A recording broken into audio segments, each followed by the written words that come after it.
of, I think, what is important in the school for teachers, that the maths teachers work together.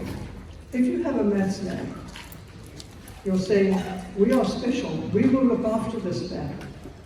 We will put up posters, and you will get a new atmosphere with your kids where you have to start to trust each other.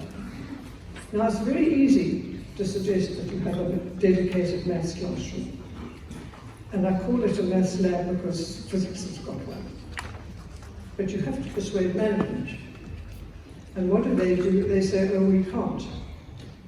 Now, instead of saying, oh, we can't, why don't we change the atmosphere and say, how can we? We had a project called the laptop project, and one of the, we would give a teacher, a talented teacher, a laptop and a data projector, and we would go and we would talk to the principal and we would negotiate. But one of the things the principal had to do was to agree to allow that maths teacher to have a classroom in which they always taught. And the principals were amazing. They said yes, and it worked. And I was listening to one of the teachers talking the other day, and he said, in his school, they gave him a tiny little classroom right at the bottom of the campus, because it was special and maths was not to be special. And so he set it up. It was a little classroom, it had lots and lots of kids in it. And everybody else got jealous. They said, why is you so special? And they said, but you can't have a maths classroom down there, because when the kids come back to us, they're late. So what he did is he let them out 5 minutes early, and he made it work. 5 years later, that school, the whole school, had dedicated subject classrooms. And I'm saying that's an example of what you can do if you work together and you have support.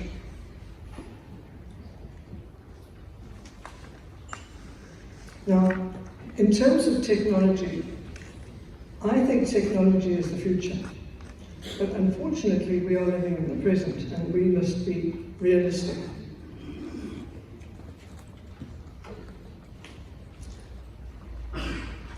It's been interesting listening to people talking about calculators, and not the advantages of calculators, but the disadvantages of calculators. What has happened is people just learn mindless operations. They never judge, they never work out why, they just tick, tick, tick, and whatever comes out, they believe. Well, my children went to a school where in grade 8, they said no calculators in grade 8. And being a maths teacher myself, I was really, really pleased about that. I thought, great. Kids have no feel for number. And to be quite frank, a lot of teachers don't have any feel for number either. And it's absolutely essential that number is behind everything, because number is about patterns. And maths is about patterns. And I can see people nodding their heads. What would you do if we took away your calculator as a teacher? Some people would be fine, some people wouldn't. I think all you need is a laptop and a data projector, and then you change the whole atmosphere in your classroom. Suddenly, you're the hip teacher who uses technology, and it's different. A maths teacher has to have a classroom where teachers want to come to it, where it's going to be fun, where something a bit different is going to happen. We can't hide next to the blackboard anymore. In a big classroom, that's the safest place. Now, you've got to work, you've got to go into your classroom, that's where the action happens. You don't need a whiteboard. You can project onto any old green board.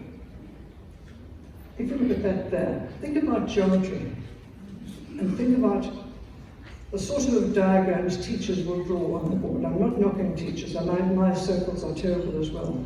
How many geometry problems do you have, are you able to get through in the lesson? If you have some technology, you can have your diagrams prepared, and all you have to do is talk about them. Now I'm talking to teachers now, mostly at the back of the room. And then having talked about it, You then look at the problem and you can discuss it, and the class becomes more of a sort of cohesive unit. If you think about tree,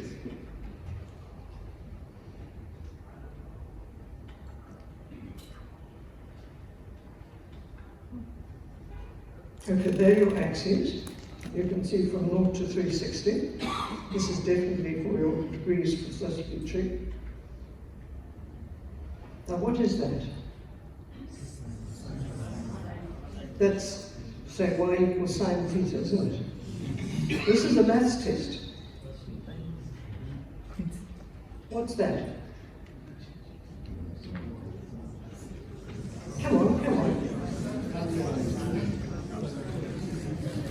Y equals sine 2 theta. What's that?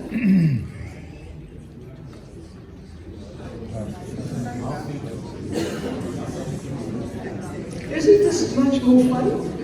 The whole class can get involved. You can talk about amplitude, you can talk about all the terms. Now here comes the final question. And if you get it right, come to me afterwards and I will give you a chocolate.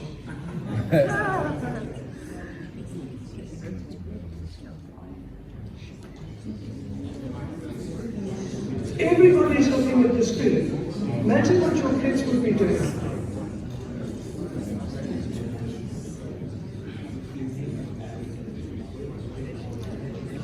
The whole thing about technology doesn't teach. Technology makes teaching more fun and it makes it more efficient. That's why we want technology. Don't give it to anybody who doesn't want it, because they won't use it. But support them if they do want to. I wish there were more headmasters here with nice unlimited budgets. Those are just two examples of absolutely straightforward things that you can do. Just to talk about, very briefly about what we do. We have three sort of main things, all in service training. Something that we call VUMA, which is, it's an 11-week course, and it's basically, teachers get laptops, and they get taught how to use them. It's not about learning how to do a beautiful worksheet. It's about how to use a laptop in the classroom and make the whole classroom more interactive and more fun. It's about learning about yourself as a teacher. We do those twice a year, and on Monday I get my second cohort of teachers, and they stay with us till the end of the term. Second thing is FET teachers. Lishli Madondo can tell you about that. She sends 40 teachers at a time during holidays, and we just take one topic. Like we do an in-depth workshop on trig, for example, where teachers really get to understand about trig and to make things, not just rote learning. And then in the second and third and fourth terms, we get GET teachers, grade 8 and 9 teachers, for 2 weeks at a time. And they basically get totally immersed in. Now I said I would stop, but that was 13 minutes. And I'm going to just leave you with this thought, just an idea to end up with. You know about February the 14th being Valentine's Day. Have you ever thought about March the 14th? March the 14th. 3,14. Pi. Have you ever thought about having a Pi Day? I'm talking to teachers at your school. On Pi Day, the whole school gets involved in circles. The maths department does circle geometry, the junior kids draw circles, the English department uses the word circum and looks at the vocabulary with circum. People write poetry in a circle. The physics department have got formally reduced pi. Somebody brings a pizza to school, let's work out the circumference and let's work out the area. Bring 2 pizzas to school, say which is the best value for money. Think about having a Pi Day. think about going back to your school or your schools or to your teachers that you advise and encourage them as maths teachers to do things differently. We do things differently, it will be more fun and more people will hopefully want to do it. Thank you.